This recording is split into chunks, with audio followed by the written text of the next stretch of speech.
Hey, what's up, Liam? Today's Tuesday, the week after her memorial. I was talking to Lala last night, and they weren't sure about the eulogies being recorded and stuff like that. So I figured I'd kind of talk about the eulogy and just at least get that done while it's fresh. One thing here, this is our little notes. This is the program. Notice the bite marks. So one thing that you do, it's the cutest thing ever and also crushes me inside, is you see your photo and you kiss it. We have one in the living room, that little frame from Jacob and Lala's wedding, and you hold it and kiss it. And then the crazy thing is you look behind, like, because you know this is only 2D, and you're looking for the 3D mom. But yeah, man, it's all smushed up because during the service, or, while we were talking and stuff, you literally were sitting there kissing it, just making sweet, sweet love to your mommy, who you love very much. So anyway, I wanted to get that out here. So for the eulogy, your mom was she was an English major. She was passionate about English, not just an English major, and she's really good at it. Some of her speeches, like for the commencement speeches and stuff for high school, I have some. Hopefully you can see them at some point. The most recent one, after COVID, she has this analogy of the lotus flower coming through the mud and persevering and blooming into this beautiful petal. Thing about the lotus flower is it dies, right? But your mommy was incredibly gifted, articulate, but she worked really hard. She prepared and planned. So it was important for me to honor her in that way. This is something that was her jam, so I wanted to come through. And it took me about a week to figure out, like, I don't know what a eulogy is. I don't know how to give one, what's it's supposed to be. Did some like YouTube searches and got like a rough idea. Over like 2 weeks, I kind of was thinking about it, and what God kind of led me to was to tell our love story.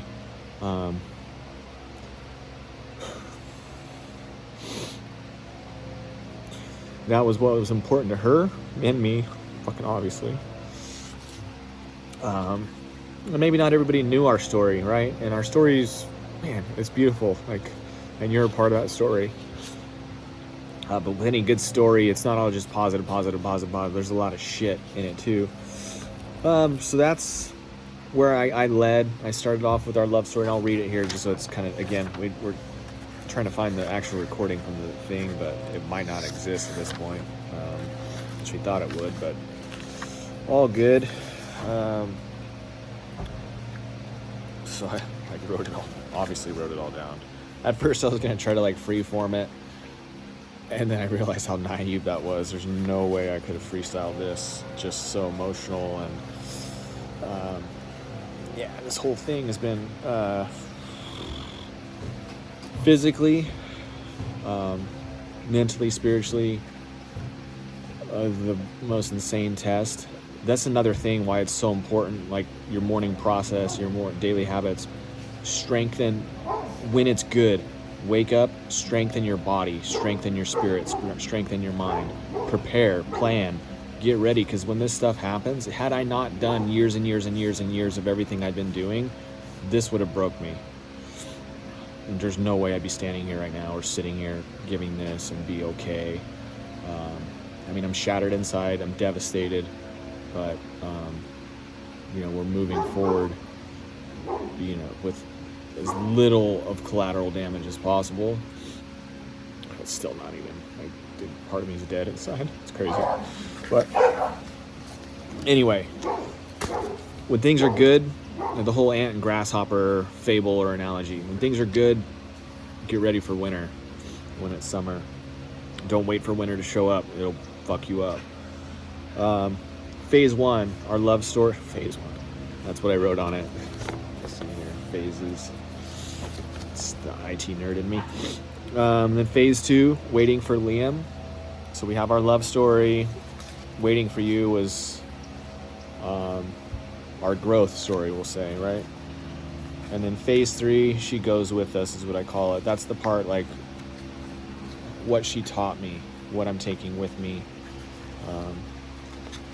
things that anyway, you'll hear it. So I started off, and I just wanted to thank everybody over the weeks for their support and prayers, because, man, we've had so much love and support rallying around. It's been tremendous.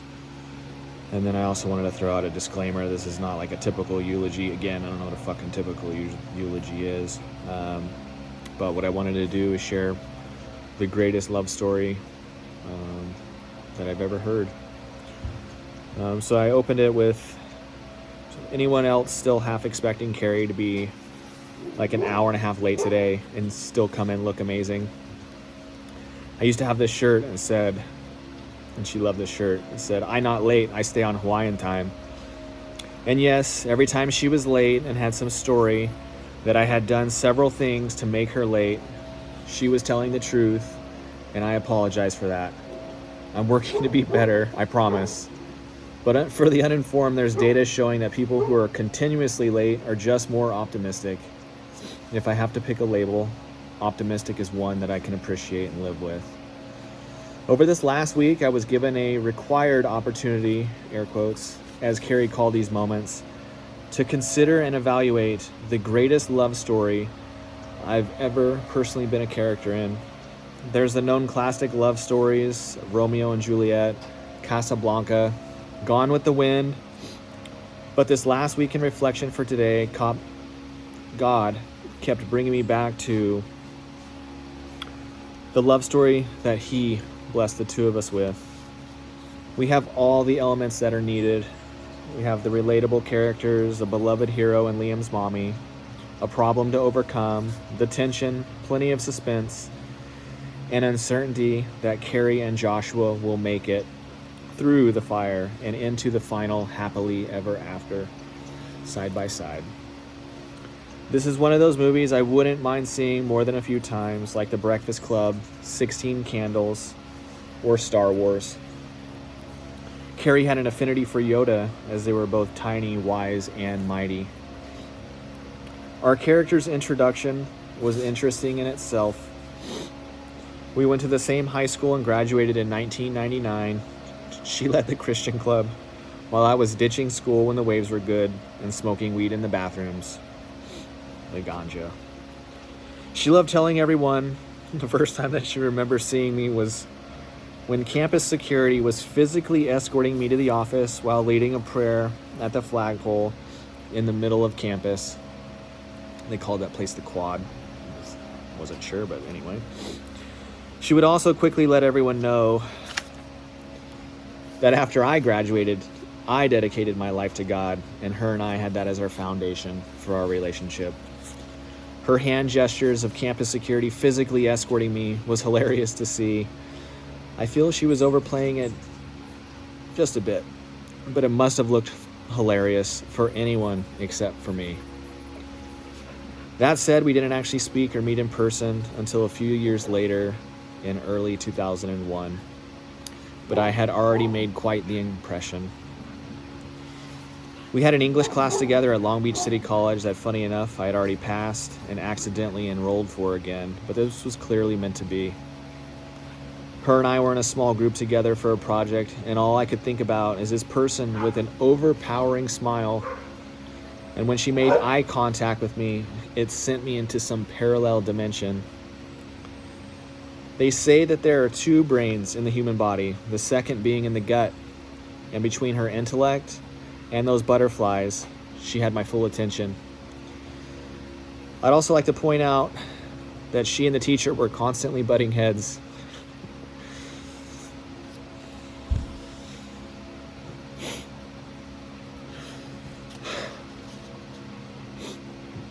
And obviously during the memorial, I didn't keep it together as much as I am right now, which is crazy. They were constantly butting heads, though, dude. It was fucking hilarious. I think at this point, Kari was qualified to teach this specific class herself, and she was being forced to take the class as a technicality for her credits to Cal State Long Beach. Just a side note, like, we both went to this Long Beach City College. We put ourselves through school. We had some, like, family helped us with books and shit, and books are expensive. Way probably when you're in college, it'll probably be astronomical, but then they were expensive.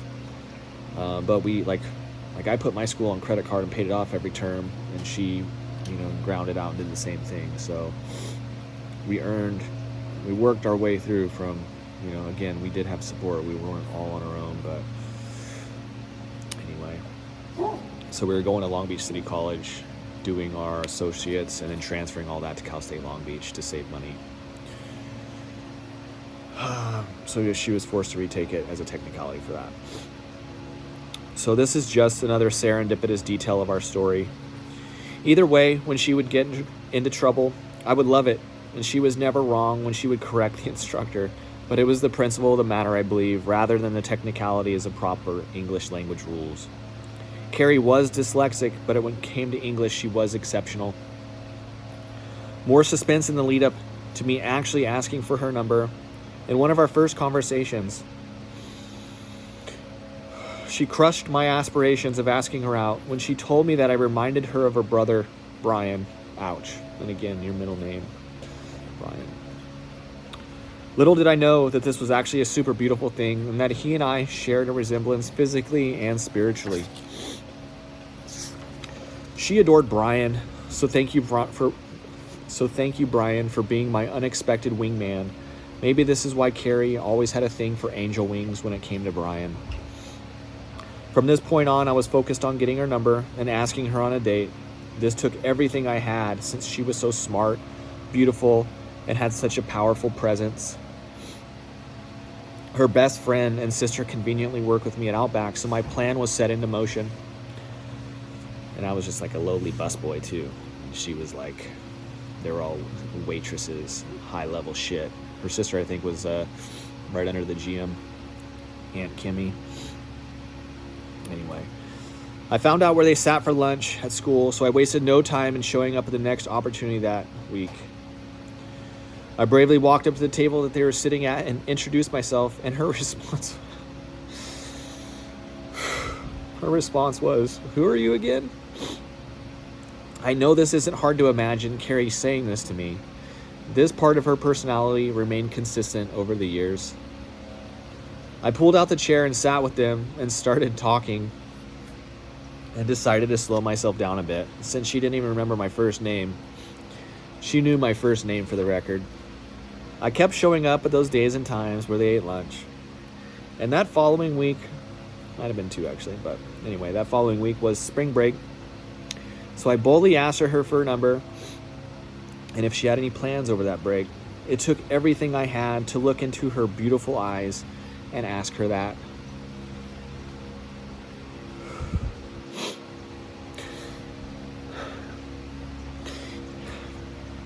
Even in photos today, her eyes still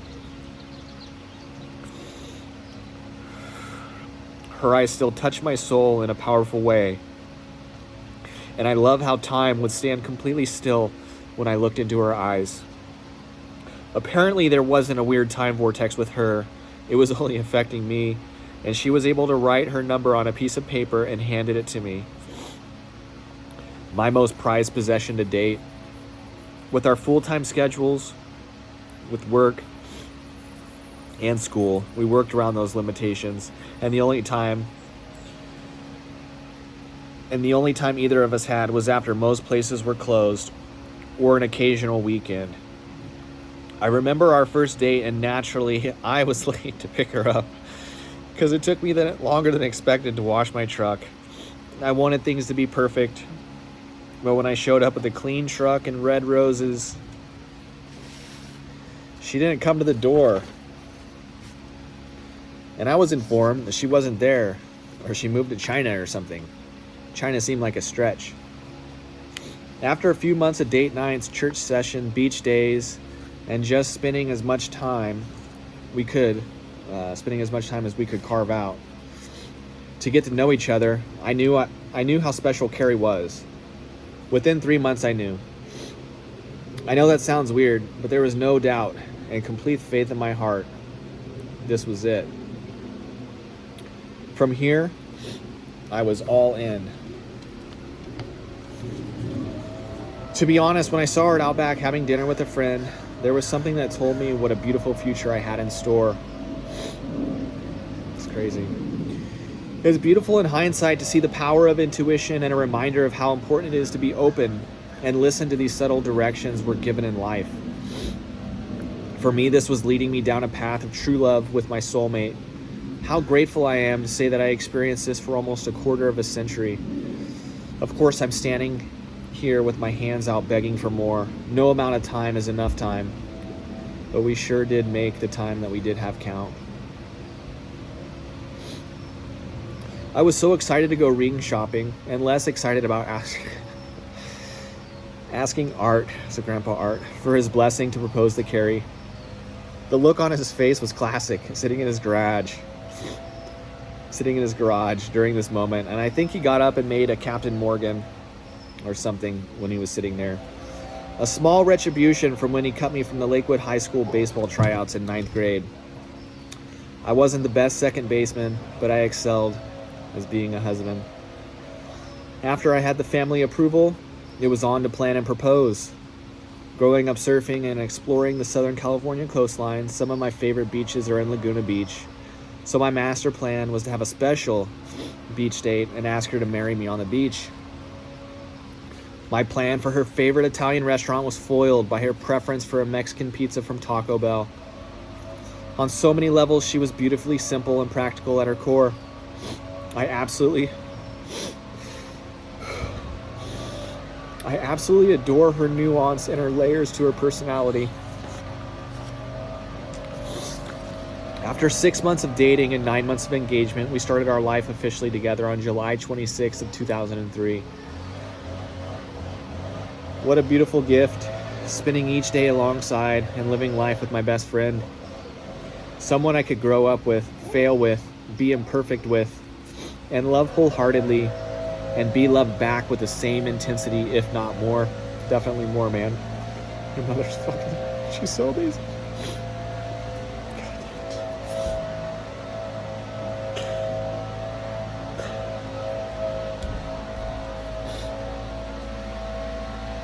She brought so much joy to the moment.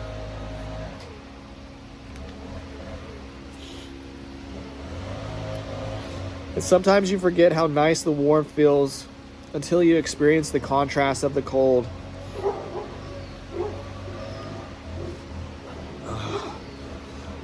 Through our many life adventures, goals, aspirations, we were a team, especially when I would injure myself surfing, jiu-jitsu, or Muay Thai.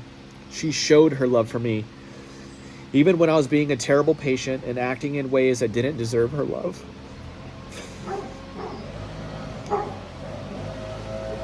Her love was not conditional. Her passion for creativity and earning the respect of coworkers at Mac Cosmetics in the very competitive South Orange County area to running an office for a wealth management firm in Newport Beach. Her unique skill set of left and right brain was something I admired. This combination was topped off with an incredible work ethic. She wouldn't stop learning and improving until she shored up any gaps in competency. If she started it, she would finish it. Why else do you think I earned my black belt in jiu-jitsu? I learned that discipline from her. Someone with an ACEs score of 7 who was dyslexic and executed at a high level anything that she applied herself to. She would keep trying until she had it dialed. My beautiful wife had it so dialed. In 2008, we moved closer to be Kim, Justin, and the kids. For Kari, family was everything, and I benefited tremendously from this.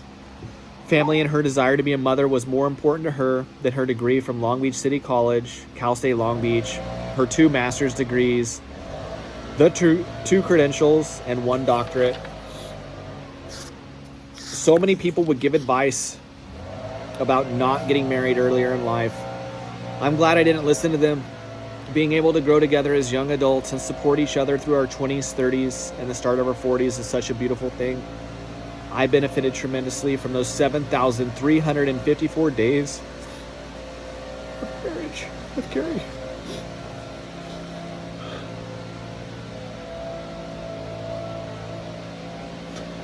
God, 7,354 days. God damn it.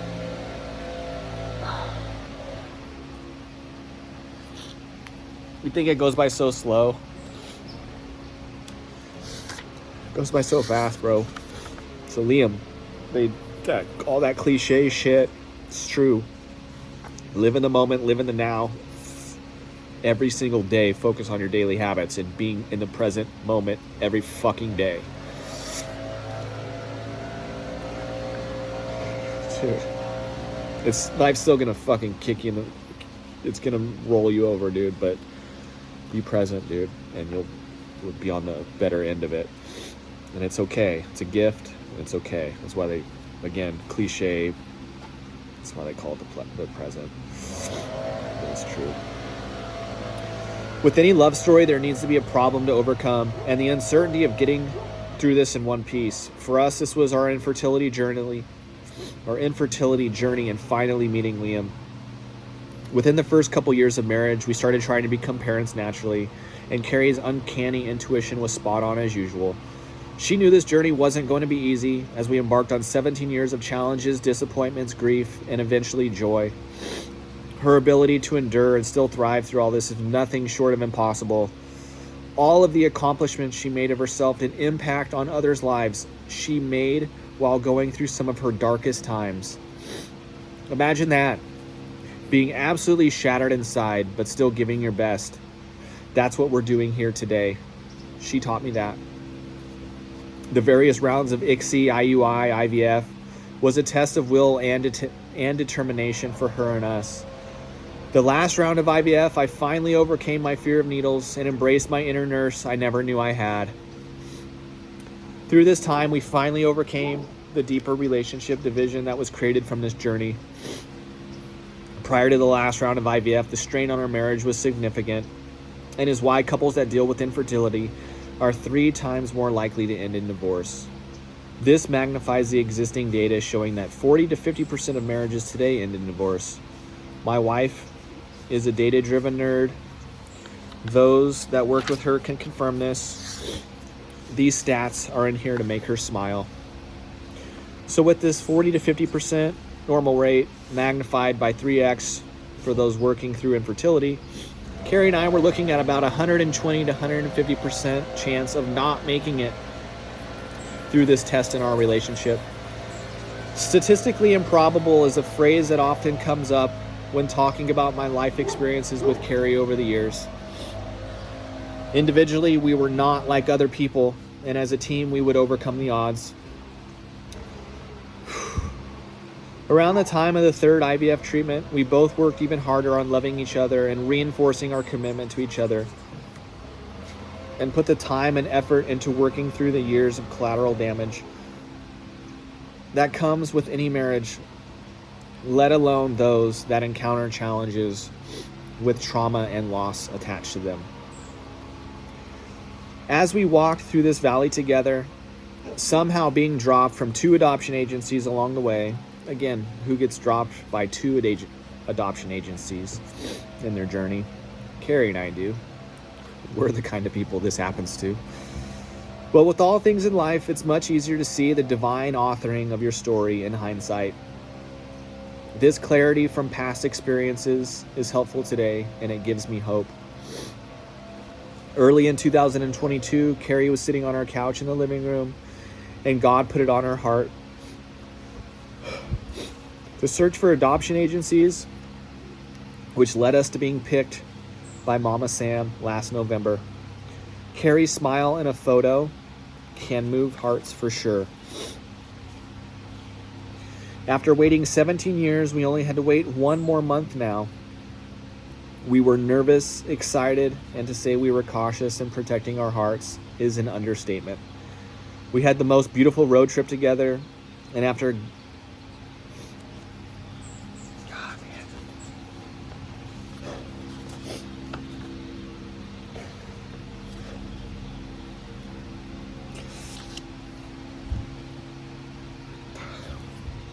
I'll tell you about that road. I'll tell you. I'll do shit about the road trip for later in one of these. That trip was so beautiful, bro. We got the call. We had like 3 weeks before you were gonna be born. We didn't tell anybody except Kim, Justin, and Lala. Got the bare essentials, and we just went up there with a stroller car seat, a tiny bag, we drove up there, but like a tiny carry-on size bag, just the essentials. Your room wasn't done. We didn't do shit. We just wanted to go home, get you, come home.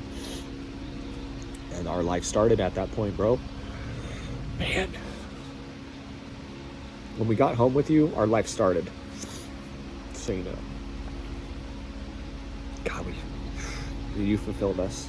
Crazy ways. Crazy.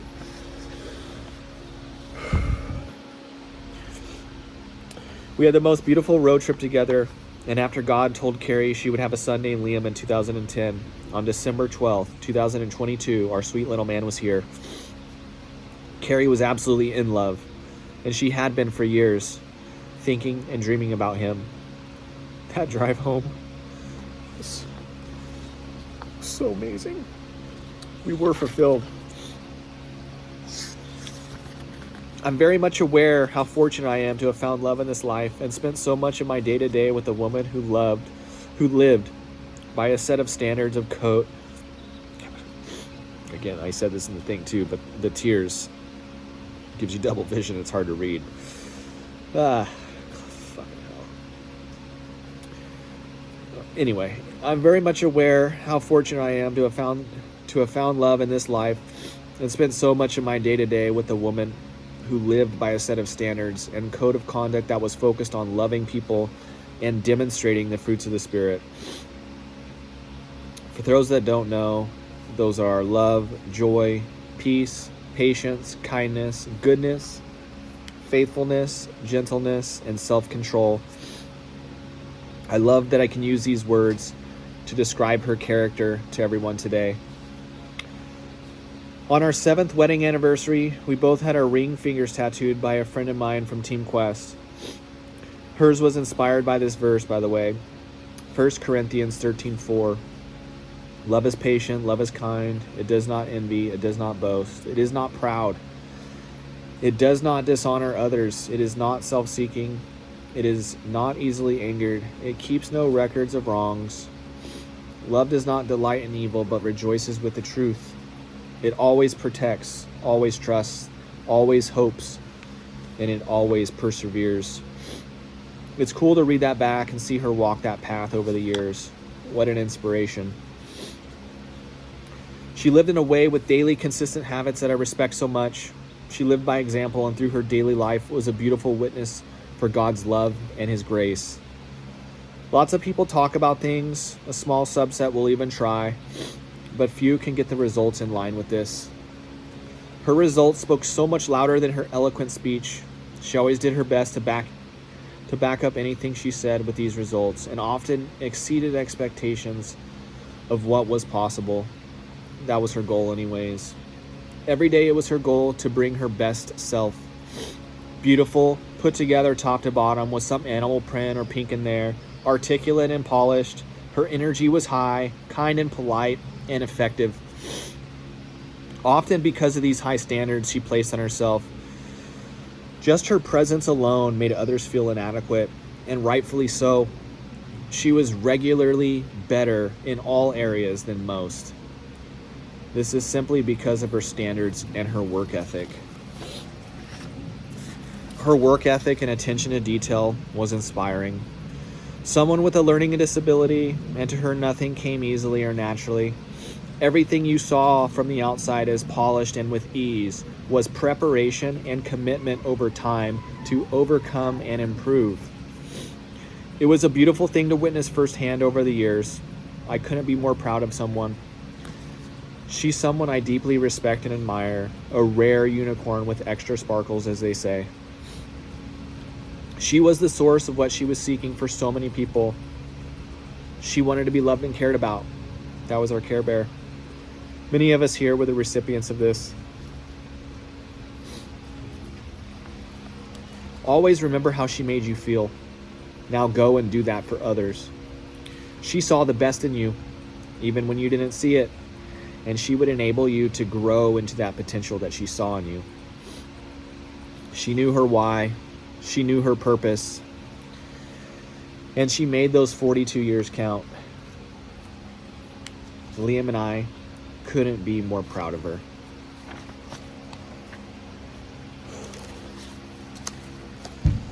So yeah, Liam, that was the speech I gave for mommy. I'm happy with how everything turned out. The reception after 2, we had lunch for anyone that wanted to come. As Kim wanted to, this is the last party she was going to throw for her. Obviously, they share birthdays, and we're going to still do things and honor her in life in different ways. But we wanted to make her memorial, celebration of life, fiesta de vida for your mommy. I didn't know what to expect through everything. Side note, your burp cloths work fantastic as tissues through all this. You also puke on me all the freaking time. I squeeze you too hard after I feed you, and you spit up on me constantly. I'm working on it. But yeah, I didn't know what to expect. Obviously, didn't know what to expect. But after everything was said and done, I felt really good.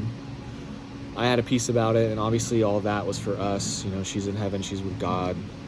I joke, she's not even she's got her crown of righteousness on, and she's not even a regular angel with 2 wings. She's a seraphim with 6, so she's buzzing around you, and you look up and you do interesting things, and even the dogs have been acting interesting a few times as if they're seeing something. So the spiritual realm is real. We don't have the perception to see it. One day we will. She's good, but we did all this for us here. And as her husband, I wanted to make sure that I honored her as best I could. We did. Same with her sister and everybody in the family, not just us. It's been man, I've had so much help through this. It's crazy. So if anybody that did help me in any way, big, small, whatever, even through sending prayer, sees this, I love you and I thank you. I did not want to do this without you. You've made an impossible situation somewhat manageable, so thank you. Yeah, I love you, Liam. There's our eulogy. That's kind of the story beyond that, and or behind that. Yep. Bye.